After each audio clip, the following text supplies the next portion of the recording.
Hi, this is Charles Kelly. How you doing? I hope you had a good day. I want to ask you a question. Do you think you can really get paid by the government for doing nothing? Well, a lot of people might argue that millions of people already get paid for doing nothing in the form of unemployment benefit or sickness benefit or long-term disability, which doesn't have to be a physical disability. It could be a mental disability or stress, some sort of stress disorder. You can be signed off, get paid money for life. But what I'm talking about is a little bit different. It's called a universal basic income, which is something that's been talked about by governments and think tanks for years. And it's different from unemployment benefit, because with unemployment benefit, you're unemployed, you've had a job, and you're now looking for jobs, and you're encouraged to go for interviews and find a job. So it used to be called job seekers allowance. Now it's all linked into universal credit in the UK. And it doesn't mean it's a lifestyle choice. And the government have said in the past, benefits are there as a safety net, not a lifestyle choice. But universal basic income could be, in effect, a lifestyle choice if this comes in. And why would it come in? Well, in Western countries, for a long time now, we've seen machines and robots and now artificial intelligence and algorithms start to replace many millions of jobs. And now you could say, well, this has happened in the past. We've seen mechanism in the past, and they said it would, it would wipe out all the jobs. If you go back to history in the UK, when the Luddites, they call them the Luddites, wanted to destroy machines that were going to take away their jobs.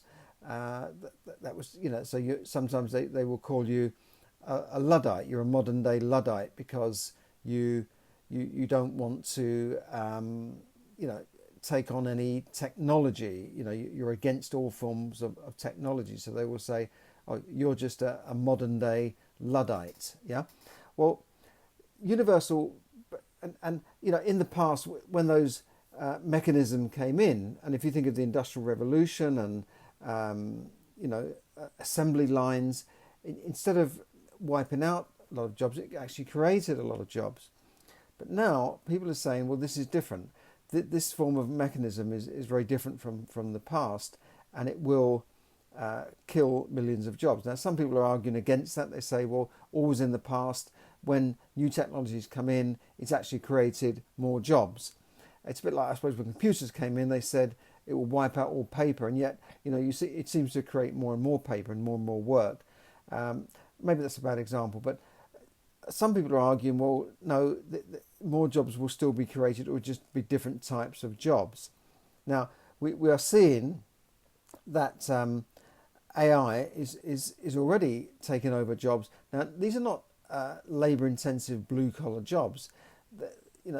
This kind of AI and algorithms are taking over jobs in investment banking, in fund management. You see computers are actually, with index funds, are actually doing a better job than paid fund managers who are paid to pick the best shares and the best stocks, and yet they can't even beat the average. This has been going on for years. And Warren Buffett has said, well, your money is better off in an index fund, which, okay, it will go down when the market goes down, but on average, it's doing better than paying more money to fund managers and paying higher charges to fund managers. And, a lot of these schemes are run by algorithms. One of the most successful hedge funds in America runs their business on algorithms. They've figured out algorithms to pick out the best forms of investments, and they're making like 20% a year. And they're very different from the Wall Street type, that you typically see, sitting there making decisions and buying and sell and buy. This is very different. So these types of jobs, and accountancy jobs, law jobs, AI can now read contracts, create contracts, check contracts, perhaps faster than humans can.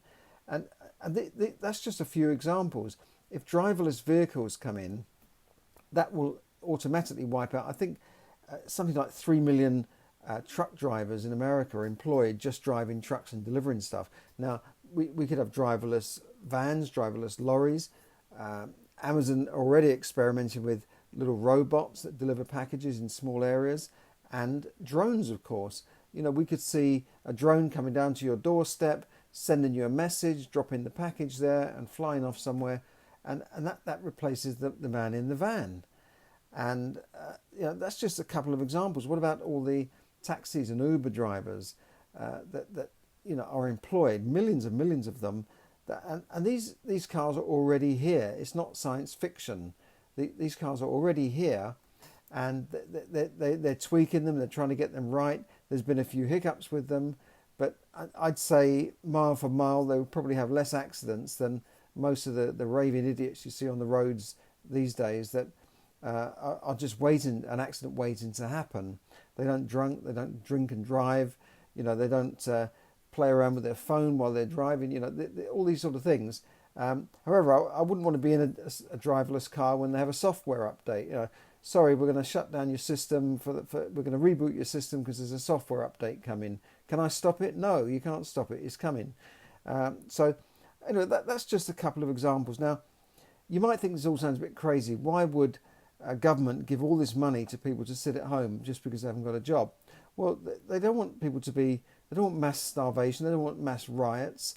And the idea is that the big companies would maybe pay a bit more tax so that the people that haven't got jobs, which could be the masses, can get some sort of universal basic income, but maybe do something productive as well. Now, Germany is the latest company just to experiment on this. Now, it's only with a few hundred people, but they're giving a few hundred people £1,000 a month or thereabouts, and then they'll monitor people, and there'll be another group that don't get any money, but they'll be monitored. Now, I know which group I'd prefer to be in. Send me the £1,000 every month. Now, obviously, £1,000 is not a lot of money. You probably couldn't live on that in Germany if you had your rent and those sorts of things. But it's a start. And Switzerland already had an experiment, but they stopped it. Finland had a similar kind of experiment where they were giving people money to start a business or become more creative. I'm not sure what happened with that. At the time, I don't think it was working all that well. But it's interesting that these big economies, these successful economies, have started these schemes because they can see what's happening. They can look forward in the future and see, that maybe there won't be jobs for everybody. And in America now, 28 million people, or nearly a fifth of the workforce, were collecting some form of unemployment payment or benefit in the weekend of the 1st of August, the BBC report. And here we've seen unemployment jump from just over 1 million to nearly 3 million. And, in Spain, it wasn't long ago where the youth unemployment was 40%. They've also toyed with the idea of a universal basic income, although I don't know who's going to pay for it in an economy like Spain. In poorer countries like the Philippines, we've already got over 40% unemployment, and they get nothing, for being unemployed. So, if you've got people who are hungry, starving, jobless, nothing to do, this is the stuff of revolution. This is like the French Revolution, isn't it? That's what the government wants to avoid, and they're perhaps looking at a more fair society where the big companies. I mean, yesterday we talked about Apple becoming the first company to be valued at 2 trillion. The big companies, the FANGs, the Facebook, Apple, Alphabet or Google, and Netflix. They make up a huge proportion of the American stock market. They've driven up the stock market in price, and if these companies want people to pay for their services, something's going to have to happen. But then, on the other hand, we see people that are now on an effective universal basic income that get unemployment benefit, and some people have stayed on this benefit for years, and families in the UK have stayed. 2-3 generations of families have been unemployed and had benefits, and it doesn't do much for the soul. Because people need to be productive. People need to have a reason to get out of bed in the morning. And if you're going to sit around all day in your dressing gown or your pajamas, and your kids see that, it's not a great example. And you're living just above broke all the time, and you've got no way forward. And then if you try and get a job, then your benefits will stop, and you think, I can't do that. You're kind of in a benefits trap. And we see people on these type of benefits, and they're not very happy. You might think they're all having a great time, but they're not. They can see other people around them getting ahead, going on nice holidays, driving nice cars, and they're stuck there on this unemployment benefit, barely able to afford to heat their homes and and going along to a shop with a little thing to get a bit more electricity for the next couple of days. I don't think it's a lot of fun, and I think people need to be creative. They need to be doing something. So I think these schemes will include a bit of that, so that people are not just sitting around vegetating, waiting for this universal basic income check. Now, conspiracy theories might say, well, yeah, this is what the powers that be want. They want to wipe out all the jobs and get us all staying at home and where we can't move, and then they'll chip us with some stuff in our hand. That's here as well. These chips that can go into your hand, and they will replace credit cards, passports, ID, and everything. And you just hold your chip up to a scanner, and they know who you are, and where you're going. And they've been used in Sweden. Many people are getting, I'm the laziest person to get chipped, and they can go to a shop, hey, I can pay. Yes, I can pay for this with my chip, like this, and use it like a payment. And Sweden wants to go cashless, of course. So, that's something that is a bit concerning. I don't want to be chipped. I don't want people messing with my body and my nerve system and my brain and that sort of thing. I don't want that. And we have people like Elon Musk creating things that can be put into your body that can link to your brain. Now, this is not conspiracy theory. This is fact. I've seen him say it. So maybe this is all part of this thing to sort of keep us out of the way, or keep us at home, give us a little bit of money to keep us all satisfied. Then we'll sit there on Facebook and Netflix, and we'll all be under control. That would be the conspiracy theory, the David Icke kind of theory. And then he would say that that coronavirus has been brought upon us to keep us all under control. That would be the conspiracy. But I'm not saying that. But who knows? Coronavirus has accelerated and acted as a catalyst for all of this stuff. And suddenly, what we thought would take a few years to come into place has just leapfrogged into place now. And we're seeing such fast technological changes that suddenly it's upon us. We've got millions of people working from home all of a sudden. We've got meetings taking place on Zoom. We've got, concerts taking place on Zoom. And, I don't think it's a good way forward. I don't think people want to be stuck at home watching things on Zoom. I think we need that human interaction. We need that social interaction. And that's important to part of what makes us human and not just a bloody robot. Yeah. So that's the news today. It's just something to think about. Where would you go if your job goes? Are you going to sit around waiting for this universal basic income, or are you going to do something to maybe change your life? One way of maybe preparing yourself is to get more training, to upskill yourself so that you can do a job that a computer can't do. Another way is to maybe create a second income on the side. Now there's a seminar coming up this weekend. I'll put it on. I'll talk about this more tomorrow. But there is a seminar coming up on the weekend, which will teach you how to get started online. I've also mentioned many courses on property. There's tremendous opportunities coming up in the property world at the moment.